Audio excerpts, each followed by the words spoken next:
നമുക്ക് വിശ്വാസത്തിൻ്റെ ഒരു സ്റ്റാർട്ടിംഗ് ഉണ്ട്. അത് ദൈവത്തിൽ നിന്നാണ്. നമുക്ക് വിശ്വാസത്തിൽ ഹീസ് ദ ഓതർ, അല്ലെങ്കിൽ ദൈവമാണ് വിശ്വാസത്തിൻ്റെ നായകൻ. ദൈവത്തിൽ നിന്ന് ഉത്ഭവിക്കപ്പെട്ട വിശ്വാസമാണ്. ഒരു ഓതറിൻ്റെ വിരൽത്തുമ്പിൽ നിന്നാണല്ലോ ഒരു കാവ്യം അല്ലെ പോയം ഒക്കെ തുടങ്ങുന്നത് എന്ന് പറഞ്ഞ പോലെ ദൈവം നമ്മുടെ ജീവിതത്തിന്മേൽ ദൈവത്തിൻ്റെ വിശ്വാസ വചനം, രക്ഷയെപ്പറ്റിയുള്ള സുവിശേഷം ദൈവത്തിൻ്റെ കരുണയാൽ നമ്മളിലേക്ക് കേൾപ്പിക്കുകയും അത് നമ്മളിലേക്ക് വിശ്വാസം ഉരുവാക്കുവാൻ ഇടയായി തീർന്നു. ആ വിശ്വാസം, അപ്പോൾ സ്റ്റാർട്ടിങ് ഫേസ് ദൈവമാണ്. അതിന് പിന്നെ ഒരു കണ്ടിന്യൂസ് ഉണ്ട്, പിന്നെ ആ വിശ്വാസത്തിന് ഒരു കണ്ടിന്യൂറ്റി ഉണ്ട്, അല്ലെങ്കിൽ ഒരു തുടർച്ചയുണ്ട്.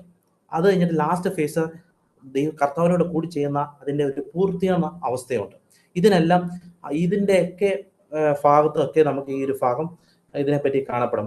റോമാലേഖനം 1:17 കാണപ്പെടുന്നു. അവിടെ പറയുന്നത് എൻ്റെ നീതിമാൻ വിശ്വാസത്താൽ ജീവിക്കും. അതിൻ്റെ തൊട്ട് മുമ്പ് പറയുന്ന ഭാഗം